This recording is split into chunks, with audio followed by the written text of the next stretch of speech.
அஸ்ஸலாமு அலைக்கும். Welcome to பெனாஸ் cafe. இன்றைக்கி நம்ம 4 விதமான ரைஸ் ரெசிபி பார்க்கலாம். எல்லாமே ஒன் பாட் ரைஸ் தான். ரொம்ப குயிக்காக ஈஸியாக நம்ம செய்யலாம்.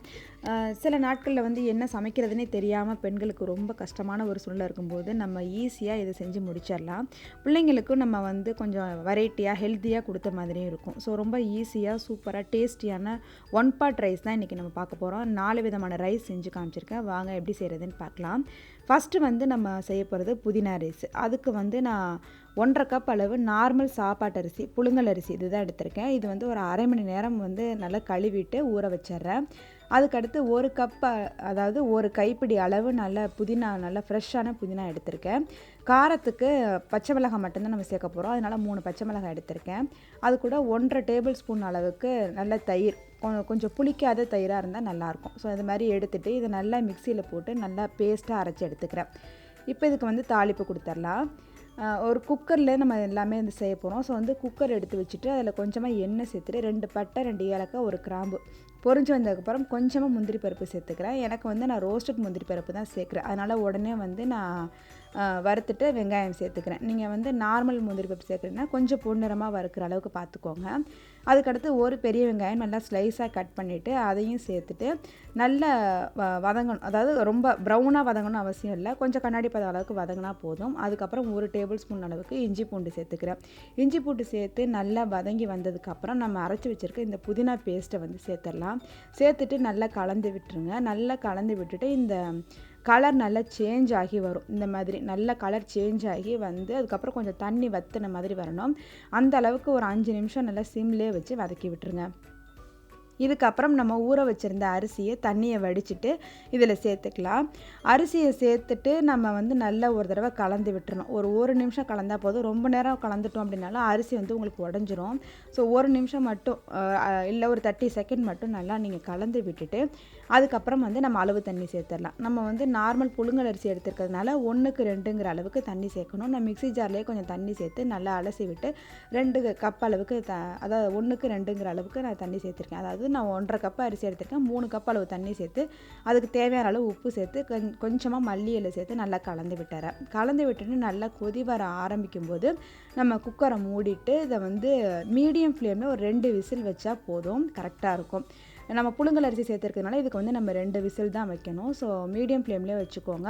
விசில் வந்ததுக்கப்புறம் நம்ம குக்கர் ஓப்பன் பண்ணக்கூடாது. அது அப்படியே தானாகவே அந்த ப்ரெஷர் எல்லாமே ரிலீஸ் ஆகணும். அதுக்கப்புறம் தான் நம்ம ஓப்பன் பண்ணணும். ஸோ ஓப்பன் பண்ணி பார்த்ததுக்கப்புறம் தேவைப்பட்டால் நீங்கள் லாஸ்ட்டாக நெய் சேர்த்துக்கலாம். நான் எப்போதுமே எந்த வெரைட்டி ரைஸாக இருந்தாலும் லாஸ்ட்டாக ஒரு டீஸ்பூன் அளவுக்கு நெய் சேர்ப்பேன். அப்போ தான் உங்களுக்கு ரைஸ் நல்லா உதிராக இருக்கும், சாப்பிடும்போது நல்லா ஃப்ளேவராக இருக்கும். ஸோ 1 டீஸ்பூன் அளவுக்கு நான் நெய் சேர்த்துட்டு ஒரு தடவை நல்லா பெரட்டி விட்டுறேன். சூப்பராக புதினா ரைஸ் ரெடி ஆகிடுச்சு. நான் இந்த ரைஸ் எல்லாத்துக்குமே சைட் டிஷ் எதுவுமே காமிக்கல. ஒன் பாட் ரைஸ் மட்டும்தான் நான் காமிச்சிருக்கேன். இதுக்கு நான் இன்றைக்கி அப்பளம் வச்சு தான் கொடுத்துருந்தேன். அதுக்கடுத்து நம்ம பார்க்க போகிறது ரொம்ப ஃபேமஸான அரிசி பருப்பு சாதம் தான் செய்ய போகிறோம். இதுக்கு 1 கப் அளவு புழுங்கல் அரிசியும் 1/2 கப்புக்கும் கொஞ்சம் குறைவாக துவரம் பருப்பும் எடுத்திருக்கேன். நீங்கள் 1/2 கப்பு எடுத்துக்கிறதுனால எடுத்துக்கலாம். 1க்கு பாதி அப்படிங்கிற மெஷர்மெண்ட்டில் கூட நீங்கள் எடுத்துக்கலாம். எனக்கு பருப்பு கொஞ்சம் கம்மியாக இருந்தால் போதும் அப்படிங்கிற மாதிரி இருந்ததுனால நான் 1/2 கப்புக்கும் கொஞ்சம் கம்மியாக துவரம் பருப்பு எடுத்திருக்கேன். இதை நல்லா கழுவிட்டு ஒரு 3/4 மணி நேரம் ஊறணும். இது பருப்பு இருக்குது அப்படிங்கிறதுனால கொஞ்சம் நேரம் கூட ஊறினா நல்லாயிருக்கும். அதுக்கடுத்து இதுக்கு தாளிப்பு சேர்த்துடலாம். குக்கரை அடுப்பில் வச்சுட்டு இதுக்கு தேங்காய் எண்ணெய் சேர்த்து தாளிக்கும் போது நல்லா வாசமாக இருக்கும். ஸோ தேங்காய் எண்ணெய் சேர்த்துட்டு கடுகுளுந்த பருப்பு போட்டு நல்லா பொரிஞ்சு வந்ததுக்கப்புறம் 2 காஞ்ச மிளகாய் பிச்சுட்டு சேர்த்துக்கிறேன். அதுக்கப்புறம் கொஞ்சமாக கருவேப்பிலை சேர்த்து நல்லா பொரிஞ்சு வந்ததுக்கப்புறம் நல்லா ஒரு 4-5 பல் பூண்டு பொடியாக கட் பண்ணிவிட்டு அதை சேர்த்துக்கிறேன். பூண்டு லைட்டாக செவந்து வரணும், ரொம்ப செவக்கக்கூடாது. கொஞ்சம் செவந்து வரும்போது நல்லா ஒரு 10லேருந்து 15 சின்ன வெங்காயம் கட் பண்ணிவிட்டு அதையும் சேர்த்துக்கிறேன். பெரிய வெங்காயத்தை விட சின்ன வெங்காயம் சேர்க்கும்போது நல்லா டேஸ்ட்டாக இருக்கும். ஸோ சேர்த்துட்டு இதை நல்லா ஒரு தடவை வதக்கி விட்டுட்டு கொஞ்சமாக இது கூட பெருங்காயத்தூள் சேர்த்துக்கலாம். ஒரு 1/4 டீஸ்பூன் அளவுக்கு. நம்ம பருப்பு சேர்க்குறோம் இல்லையா, அதுக்காக நம்ம கொஞ்சமாக பெருங்காயத்தூள் சேர்த்துக்கலாம். சேர்த்துட்டு லைட்டாக வதக்கி விட்டுட்டு அதுக்கப்புறம் நம்ம அளவு தண்ணி சேர்த்துடலாம். நம்ம 1.5 கப் அளவுக்கு எடுத்திருக்கோம் அரிசியும் பருப்பும் சேர்த்து. அதுக்கு 1க்கு 2ங்கிற மெஷர்மெண்ட்டில் 3 கப் அளவு தண்ணி சேர்த்துக்கலாம். தண்ணியில் கொஞ்சமாக மஞ்சள் தூள், தேவைப்பட்டால் நீங்கள் மிளகாத்தூள் சேர்த்துக்கலாம், இல்லைன்னா ஸ்கிப் பண்ணிக்கலாம். கொஞ்சமாக மல்லி இலை, இது எல்லாமே சேர்த்துட்டு நல்லா கலந்து விட்டுட்டு நம்ம ஊற வச்சிருந்த அரிசி பருப்பை தண்ணியை வடிச்சிட்டு இதில் சேர்த்துக்கலாம். இதை சேர்த்துட்டு நல்லா ஒரு தடவை கலந்து விட்டுட்டு தண்ணி கொதி வர ஆரம்பிக்கணும். கொதி வர ஆரம்பிக்கும் போது நம்ம குக்கரை மூடிட்டு அதே போலயே மீடியம் ஃப்ளேம்லேயே வச்சு 2 விசில் வச்சு எடுக்கணும். நம்ம நார்மல் புழுங்கல் அரிசி சேர்த்து நம்ம குக்கரில் சமைக்கணும் அப்படின்னாலே 2 விசில் கண்டிப்பாக வைக்கணும். அப்போ தான் உங்களுக்கு கரெக்டாக இருக்கும்.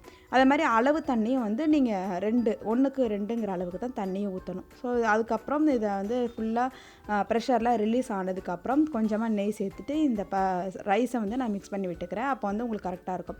இதில் கொஞ்சம் தண்ணி நிற்கிற மாதிரி இருந்தாலும் நம்ம வந்து கவலைப்பட தேவையில்லை. நமக்கு வந்து இது பருப்பு சேர்த்துருக்கிறதுனால ஆறி வரும்போது கொஞ்சம் இறுகி வந்துடும். அதனால் வந்து நம்ம அதை பற்றி நம்ம வந்து ஒரி பண்ணிக்க தேவையே இல்லை. ஸோ சூப்பரான அரிசி பருப்பு சாதம் ரெடி ஆகிடுச்சு. இது கூட வந்து மாங்காய் தொக்கு வச்சு சாப்பிடும்போது அவ்வளோ சூப்பராக டேஸ்ட்டாக இருக்கும். நீங்கள் வெஜிடேரியனாக இருக்கீங்க அப்படின்னாக்கா இந்த மாங்காய் தொக்கு ஒன்றே போதும். நான்வெஜ் சாப்பிட்றவங்க நீங்கள் எது வேணாலும் வச்சு சாப்பிட்டுக்கலாம். அதுக்கடுத்து நம்ம பார்க்க போகிறது மீல் மேக்கர் பிரியாணி தான் பார்க்க போகிறோம். மீல் மேக்கர் பிரியாணி செய்கிறதுக்கு ஃபஸ்ட்டு நான் 1 கப் அளவுக்கு மீல் மேக்கரை கொஞ்சம் சுடு தண்ணியில் போட்டு கொஞ்சமாக உப்பு சேர்த்து ஒரு 5 நிமிஷம் வந்து அடுப்பில் வச்சுட்டு அதுக்கப்புறம் ஸ்டவ் ஆஃப் பண்ணிடுவேன். அதுக்கப்புறம் இந்த மீல் மேக்கர் நல்லா ஊறி வந்துடும். இந்த மீல் மேக்கர் அடுப்பில் வச்சுட்டு அதுக்கப்புறம் 2 கப் அளவுக்கு ஜீரக சம்பா அரிசி எடுத்திருக்கேன். பிரியாணிங்கிறதுனால நான் இன்றைக்கி வந்து ஜீரக சம்பா அரிசி எடுத்திருக்கேன். இதை வந்து கழுவிட்டு ஒரு 20 நிமிஷம் மட்டும் ஊற வைக்க போகிறேன். இது ஊறுற கேப்லேயே வந்து நம்ம பிரியாணி தாளிக்க ஆரம்பிச்சிடலாம். குக்கரில் கொஞ்சமாக நெய்யும் எண்ணெயும் சேர்த்துட்டு ஒரு 4 பீஸ் அளவு பட்டை, ஒரு 2-3 ஏலக்காய், 2 கிராம்பு எல்லாம் சேர்த்துட்டு பொரிஞ்சு வந்ததுக்கப்புறம் 2 பெரிய வெங்காயம் நல்லா ஸ்லைஸாக கட் பண்ணியிருக்கேன். அதையும் சேர்த்துட்டு கொஞ்சமாக உப்பு சேர்த்து இதை வந்து வதக்கிக்க போகிறேன். உப்பு சேர்த்து நம்ம வெங்காயம் வதக்கும் போது வெங்காயம் நல்லா சீக்கிரம் வதங்கி வரும். சீக்கிரமாக உங்களுக்கு வேலையும் முடிஞ்சிடும்.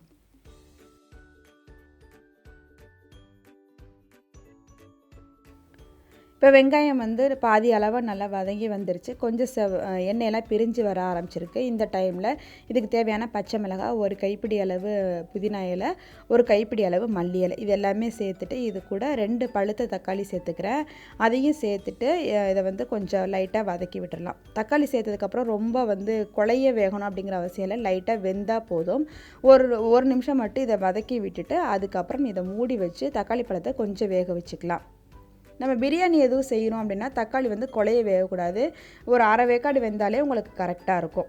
ஸோ இதை நான் மூடி வச்சு ஒரு 5 நிமிஷம் விட்டுட்டேன். இப்போ தக்காளி ஓரளவுக்கு வெந்துருச்சு. வெந்ததுக்கப்புறம் இதை ஒரு தடவை மிக்ஸ் பண்ணி விட்டு இப்போ இதுக்கு தேவையான மசாலா எல்லாமே சேர்க்க ஆரம்பிச்சிடலாம். நம்ம வந்து 2 கப் அளவு அரிசி எடுத்துருக்கோங்கனால 2 டீஸ்பூன் அளவுக்கு இஞ்சி பூண்டு எடுத்திருக்கேன். அது கூட 1 டீஸ்பூன் அளவுக்கு பிரியாணி மசாலா, பட்டை ஏலக்காய் கிராம்புத்தூள் சேர்த்துக்கிறேன். சேர்த்துட்டு இதை நல்லா கலந்து விட்டு இந்த பச்சை வாசம் போகிற அளவுக்கு வதக்கி விட்டுக்கிறேன். இதுக்கப்புறம் காரத்துக்கு தேவையான மிளகாத்தூள் சேர்த்துக்கலாம். நான் இன்றைக்கி வந்து காஷ்மீர் தூள் தான் 1/2 டீஸ்பூன் அளவுக்கு சேர்த்துருக்கேன். ரைஸ் கம்மியாக தான் எடுத்திருக்கோம். அதோடய நம்ம வந்து மீல் மேக்கர்லேருந்து செய்ய போகிறோம் அப்படிங்கிறனால இதுக்கு ரொம்ப காரம் தாங்காது. அதனால் காரம் மட்டும் பார்த்து சேர்த்துக்கோங்க. இப்போது சேர்த்துட்டு நல்லா வதக்கி விட்டுட்டு எண்ணெய் பிரிஞ்சு வர அளவுக்கு விட்டுட்டு அதுக்கப்புறம் 1/2 கப் அளவுக்கு கெட்டி தயிர் சேர்த்துக்கலாம். அது கூட 1 லெமன் சேர்த்துட்டு இதை நல்லா மிக்ஸ் பண்ணி விட்டுறேன். தயிர் சேர்த்ததுக்கப்புறம் நம்ம ரொம்ப வந்து வதக்கக்கூடாது. கொஞ்சம் க்ரீமியாக இருக்க மாதிரி வரபோது இதை வந்து நம்ம தண்ணி ஊற்றிடலாம். இப்போ நான் வந்து தயிரை சேர்த்துட்டு நல்லா கலந்து விட்டுறேன். அதுக்கப்புறம் நம்ம மீல் மேக்கர் வந்து நல்லா ஊறிடுச்சு. ஒரு 10 நிமிஷம் அப்படியே சுடு தண்ணியில் போட்டு வச்சாச்சு. அது 2 தடவை கழுவிட்டு நல்லா பிழிஞ்சு எடுத்துட்டு அதை வந்து நான் வந்து இந்த மசாலாவோட சேர்த்துட்டு இந்த மசாலாவோட நல்லா மிக்ஸ் ஆகி வரணும் அந்த மீல் மேக்கர். அப்போ தான் வந்து அதோட டேஸ்ட் எல்லாமே இந்த மீல் மேக்கரில் சேர்ந்து வரும். கொஞ்சம் நீங்கள் பெரிய பெரிய பீஸாக மீல் மேக்கர் எடுக்கிறீங்க அப்படின்னா அது 2ஆக கூட கட் பண்ணிக்கலாம். நானும் அதே போல் தான் கட் பண்ணி சேர்த்துக்கிட்டேன். இப்போ இதுக்கு தேவையான அளவு தண்ணி சேர்த்துடலாம். 1க்கு 1.5ங்கிற கணக்கில் தண்ணி சேர்த்துக்கோங்க. ஜீரக சம்பா அரிசிக்கு கரெக்டாக இருக்கும். ஸோ 1க்கு 1.5ங்கிற மாதிரி நான் இன்றைக்கி 3 கப் அளவு தண்ணி சேர்த்துட்டேன். தண்ணி சேர்த்துட்டு நல்லா கொதி வர ஆரம்பிக்கும் போது நம்ம ஊற வச்சுருக்க அரிசியை வந்து தண்ணியை வடிச்சிட்டு சேர்த்துடலாம். அரிசி சேர்க்கும்போது தண்ணி நல்லா கொதிக்கணும், அந்த மாதிரி பார்த்துக்கோங்க. அப்போ தான் வந்து அரிசி குழையாமல் இருக்கும். நம்ம வந்து குக்கரில் வச்சு சமைக்கிறதுனால ஜீரக சம்பாவுக்கு 1க்கு 1.5 சேர்த்திங்கன்னா ரொம்ப கரெக்டாக உதிராக வரும் உங்களுக்கு. ஸோ அதனால் 1க்கு 2 வைக்கணும்னு அவசியமே இல்லை. ஸோ இதெல்லாம் சேர்த்துட்டு நான் வந்து கொஞ்சம் லைட்டாக கொதி வர ஆரம்பிக்கும் போது குக்கரை வந்து க்ளோஸ் பண்ணிடுவேன். ஸோ அது மாதிரி பார்த்துக்கோங்க. இப்போ குக்கரை க்ளோஸ் பண்ணிவிட்டு மீடியம் ஃப்ளேமில் 1 விசில் வச்சு எடுத்தால் போதும். நம்ம புழுங்கல் அரிசி வச்சா தான் 2 விசில் வைக்கணும். சீரக சம்பா அரிசிக்கெல்லாம் 1 விசில் வச்சாலே உங்களுக்கு உதிராக கரெக்டாக வந்துடும். ஸோ வந்து 1 விசில் வந்ததுக்கப்புறம் அடுப்பை ஆஃப் பண்ணிவிட்டு ப்ரெஷர் ஃபுல்லாக தானாகவே ரிலீஸ் ஆகணும். அந்தளவுக்கு விட்டிங்க அப்படின்னா தான் உங்களுக்கு வந்து தம்மு கரெக்டாக இருக்கும். ஸோ நான் அந்தளவுக்கு விட்டுட்டு அதுக்கப்புறம் வந்து ரைஸை ஒரு தடவை பெரட்டி விட்டுக்கிறேன். நல்லா உதிரான மீல் மேக்கர் பிரியாணி ரெடி ஆகிடுச்சு. இதே மெத்தடில் நீங்கள் வெஜிடபிள் சேர்த்து செய்கிறதுனாலும் செஞ்சுக்கலாம். ரொம்ப சூப்பராக இருக்கும். அடுத்து நம்ம பார்க்க போகிறது பாலக் புலாவ் தான் பார்க்க போகிறோம். பாலக்கீரை வச்சு நம்ம இன்றைக்கி புலாவ் செய்ய போகிறோம். அதுக்கு 1.5 கப் அளவுக்கு பாஸ்மதி அரிசி எடுத்திருக்கேன். புலாவுக்கு வந்து பாஸ்மதி அரிசி தான் நல்லாயிருக்கும். அதனால் இதை நான் 1.5 கப் அளவு எடுத்துகிட்டு இதை ஒரு 20 நிமிஷம் கழுவிட்டு ஊற வச்சுக்க போகிறேன்.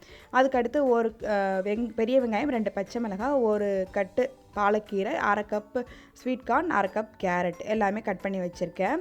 இப்போ இதை வந்து தாளிக்க ஆரம்பிச்சிடலாம். குக்கரில் நெய் சேர்த்துட்டு கொஞ்சமாக எண்ணெயும் சேர்த்துட்டு நல்லா 1 டீஸ்பூன் அளவுக்கு சீரகம் போட்டுக்கணும். 2 பட்டை, 2 ஏலக்காய், 1 கிராம்பு, 1 பிரிஞ்சி இலை, இது எல்லாமே சேர்த்துட்டு நல்லா பொரிஞ்சு வந்ததுக்கப்புறம் வெங்காயத்தையும் பச்சை மிளகாயும் சேர்த்துட்டு லைட்டாக வதக்கிக்கலாம். வெங்காயம் ரொம்ப செவக்கவும் கூடாது, ரொம்ப வதங்கவும் கூடாது, லைட்டாக வதங்கினா போதும்.